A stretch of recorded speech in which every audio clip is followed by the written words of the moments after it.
Modernisasi akan selalu terjadi, tidak hanya di basket, namun ke seluruh aspek kehidupan kita.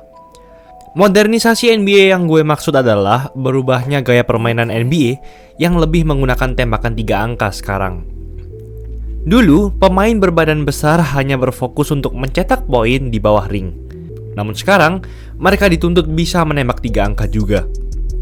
Kita banyak melihat contoh-contoh pemain-pemain NBA yang sudah beradaptasi dengan modernisasi NBA, seperti Giannis, Brook Lopez, Chris Bosh. Namun sebaliknya, ada beberapa mantan bintang NBA yang dulunya sangat gemilang, namun karena mereka tidak bisa beradaptasi mengikuti modernisasi NBA, karir mereka pun hancur. Akan kami bahas dalam episode kali ini berjudul 6 bintang NBA yang karirnya hancur akibat modernisasi tembakan 3 points. Sebelum lanjut, jangan lupa like dan subscribe ya. Simak ulasan berikut ini. Yo guys, buat kalian yang mau cari-cari jersey basket, langsung aja cek sosmed @easysportswear. Tersedia di Shopee, di Instagram, dan Tokopedia. Kuy, buruan diserbu. Josh Smith.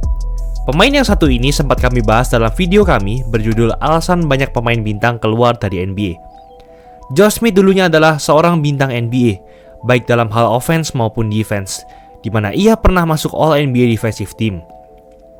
Puncak karirnya adalah saat bermain di Atlanta Hawks, di mana ia mencatatkan 18,8 points per game dan 9,6 rebounds per game. Ia terkenal dengan kemampuan bloknya. Ia menjadi pemain termuda dalam sejarah NBA yang mencatatkan 10 blocks dalam satu pertandingan.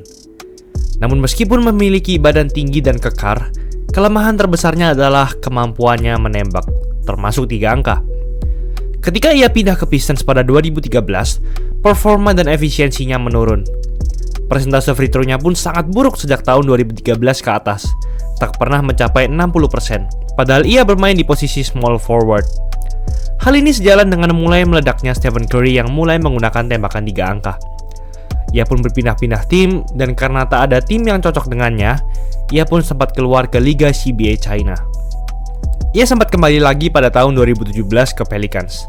Namun hanya bermain 3 game saja, ia dilepas lagi. Ben Simmons. Yang ini jelas kalian sudah tahu. Mungkin terlalu cepat mengatakan bahwa karir Ben Simmons telah hancur, karena ia baru bermain 4 musim di NBA. Saat ia masuk ke NBA pada 2016, ia digadang-gadang akan menjadi pemain yang sangat bersinar dan menjadi the next LeBron James. Dan benar saja, di awal-awal karirnya, ia memang sangat bersinar. Di musim pertamanya saja, ia menjadi Rookie of the Year dan langsung membawa Sixers keluar dari keterpurukan selama bermusim-musim dan kembali ke playoff lagi. Musim keduanya, ia menjadi All-Star. Di 4 musimnya di NBA, ia 3 kali menjadi All-Star NBA, 1 kali All-NBA Team dan 2 kali All-NBA Defensive Team. Awalnya, semua orang berkata sangat menguntungkan punya point guard setinggi center, yaitu 210 cm. Namun di balik itu, Ben Simmons sama seperti Josh Smith, yaitu tidak bisa menembak. Memang ia jago drive dan mencetak angka di bawah ring, serta ia sangat pandai. Namun Ben Simmons tidak hanya tidak bisa menembak, namun ia takut menembak. Ia bahkan tak mencoba untuk menembak 3 angka. Beda seperti Giannis, yang awalnya juga tidak bisa menembak 3 angka, namun ia selalu berlatih dan benar-benar mencoba menembak 3 angka di setiap pertandingan. Dalam 4 musimnya, Ben Simmons hanya pernah menembak 34 kali tembakan 3 angka, dari total 275 pertandingan.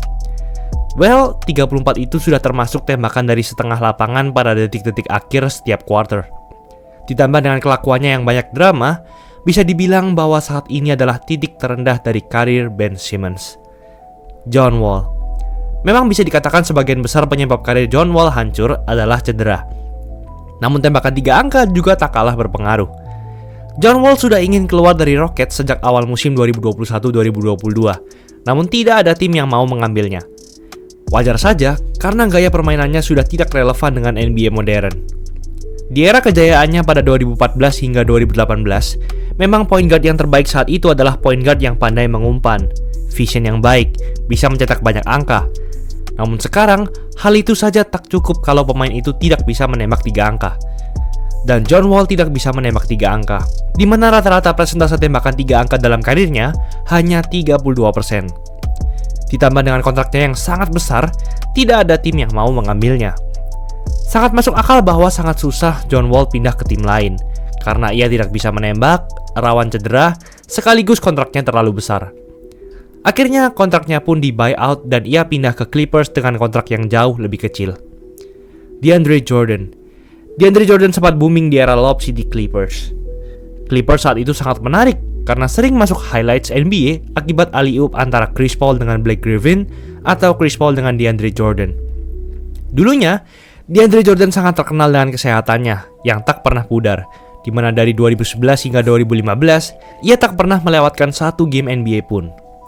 Ia sempat memimpin rataan rebound setiap game NBA dari 2013 hingga 2015, dan 5 musim beruntun memiliki persentase field goal NBA tertinggi. Ia juga sempat menjadi NBA All-Star pada 2017 dan 3 kali masuk All-NBA Team. Namun meskipun ia punya field goal yang tinggi, namun ia terbilang jarang menembak bola. Hampir seluruh field goalnya ia masukkan dari bawah ring, sehingga maklum ia punya persentase field goal yang tinggi. Terbukti selama 14 musim berkarir, tertinggi ia hanya mencatatkan 12,7 poin per game. Tak hanya itu, persentase free throw-nya sangat buruk, hanya 47,5% selama berkarir di NBA. Apalagi persentase tembakan 3 angka, di mana hampir setiap musim dalam karirnya, ia tak pernah mencetak tembakan 3 angka sama sekali. Dan akhirnya pada musim ini, ia pun diturunkan menjadi cadangan dengan rataan menit yang terbilang sedikit, hanya 12 menit per game. Andre Drummond. Pemain ini mirip dengan DeAndre Jordan, di mana ia sangat dominan dalam hal rebounds. Ia memiliki karir yang sangat gemerlang saat di Pistons. Tahun 2016 hingga 2020 adalah masa kejayaannya, di mana ia 2 kali menjadi All-Star, 1 kali All-NBA Team, dan 4 musim memimpin NBA dalam perolehan rebounds. Tertinggi dengan rataan 16 rebounds per game pada musim 2017-2018. Offense bawah ringnya juga sangat hebat, puncaknya di angka 17,8 points per game. Namun sayangnya, di masa kejayaannya itu, Pistons adalah tim yang buruk. Tak hanya itu, ia juga penembak bola yang sangat buruk. Jangankan tembakan 3 angka, persentase free throw karirnya saja hanya 47,3%. Ia bahkan memegang rekor pemain yang tidak memasukkan free throw terbanyak dalam satu game NBA, yaitu 23 free throw. Ia hanya pernah masuk playoff 2 kali selama 8 tahun berkarir di Pistons. Pada 2020, NBA sudah sangat berubah dengan tembakan 3 angka, sehingga center-center yang tidak bisa menembak 3 angka akan mulai dikurangi porsi bermainnya. Ia pun di-trade ke Cavaliers, lalu pindah ke Lakers. Namun di Lakers, performanya malah memburuk. Bahkan dijadikan kambing hitam oleh para fans Lakers yang membuat Lakers tak bisa sukses di musim 2020-2021. Ia pun menjadi pemain yang sangat sering berpindah-pindah tim sekarang. Russell Westbrook tak mungkin luput dari daftar ini. Russell Westbrook adalah seorang penembak yang sangat buruk. Sejak awal karirnya, ia tak pernah menjadi penembak 3 angka yang hebat. Memang kemampuan drive dan mencetak angka di dekat ringnya tidak bisa dilakukan lagi. Hal itu juga yang membuat dirinya menjadi seorang MVP NBA pada 2017. Namun itu semua bisa ia lakukan karena ia menjadi pemain yang sangat maruk di timnya. Ia mencatatkan triple-double semusim, namun bola selalu ada di tangannya. Terbukti, meskipun menjadi MVP NBA, ia langsung dieliminasi di ronde pertama saat di playoff.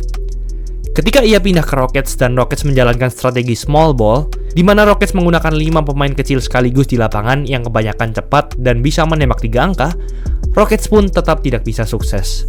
Karena Westbrook justru menjadi lubang kelemahan dari strategi itu, di mana ia tidak bisa menembak 3 angka. Hal ini diperparah dengan angka turnovernya yang sangat tinggi. Ia pun berpindah ke 4 tim dalam 4 musim. Wow!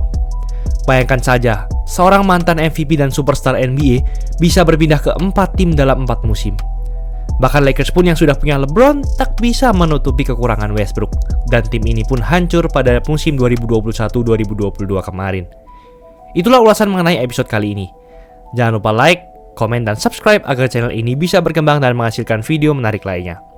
Thanks for watching, I'll see you in the next video.